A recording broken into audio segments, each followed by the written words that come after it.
4 Springbok players have made the shortlist of nominees for this Sunday's World Rugby Awards to take place at a glittering ceremony in Monaco. If you ask me, well, it's just about what we deserve. And in this episode, you are going to get a front row seat as I explain to you exactly what these awards are all about and who the nominees are. So let's get straight into it. Let's begin at the most obvious place, the Men's 15s Player of the Year Awards. Caelan Doris is the lone non-South African that has been nominated alongside Eben Etzebeth, Cheslin Colby and Pieter-Steph du Toit.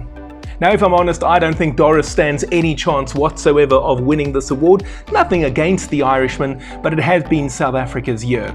We are the reigning world champions and we've won every trophy under the sun this year. We have won the Rugby Championship, we've won the Mandela Plate, the Freedom Cup, we've won it all, we're even number 1 in the world. So who is going to be the one who wins between Eben, Cheslin and Pieter-Steph? I think it's a very, very difficult one to call.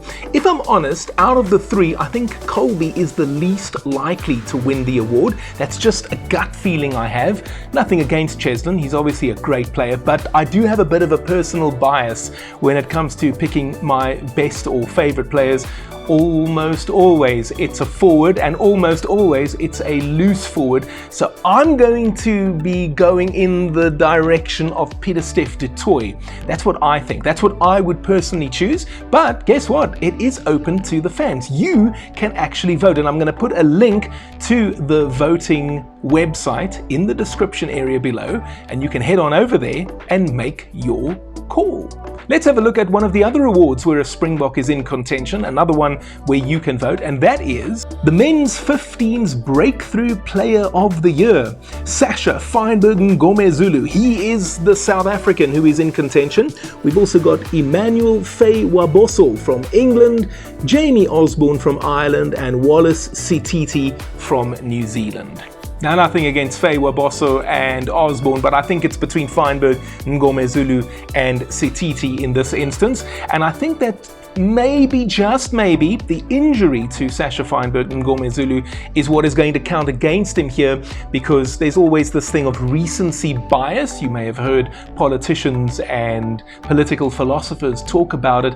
And certainly during these Autumn Nations test matches, I think it's fair to say that Sititi has been one of the star performers, whereas Sasha obviously hasn't been on display. Not that Sititi didn't play well during the Rugby Championship, certainly not, but I think they're going to go in the direction of Wallace Sititi for this one. There are other awards that are up for grabs as well on the night in Monte Carlo. Let's have a look at what they are.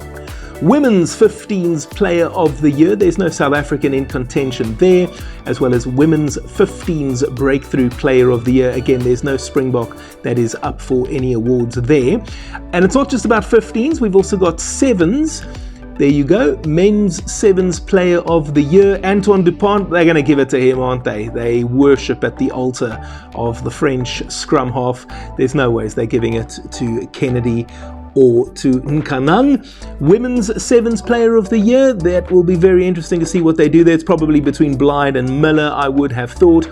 And then back to the 15 side of things, International Rugby Players Men's 15s Try of the Year. I won't lie to you, I don't recall any of those 4 tries, so I would need to see the replays. But again, you can head on over to that link that I'm putting in the description area where you can actually vote for these things. And the same is true of the International Rugby Players Women's 15s Try of the Year. Again, I do not recognize any of those, so I would need to see the replays before I can make a decision. Now, those are the awards that you and I can vote for as fans, but there are some other awards as well that will be handed out on the night.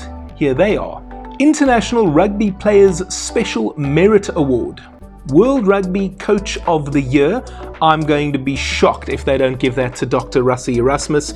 World Rugby Women's 15s Dream Team of the Year. Could a Springbok woman make that team? Maybe as an outside chance. It would be lovely to see that. World Rugby Men's 15s Dream Team of the Year. I mean, if that team isn't littered with Springboks, I'm going to take personal offense. World Rugby Women's 7s Dream Team of the Year in partnership with HSBC. That's obviously named after the sponsor.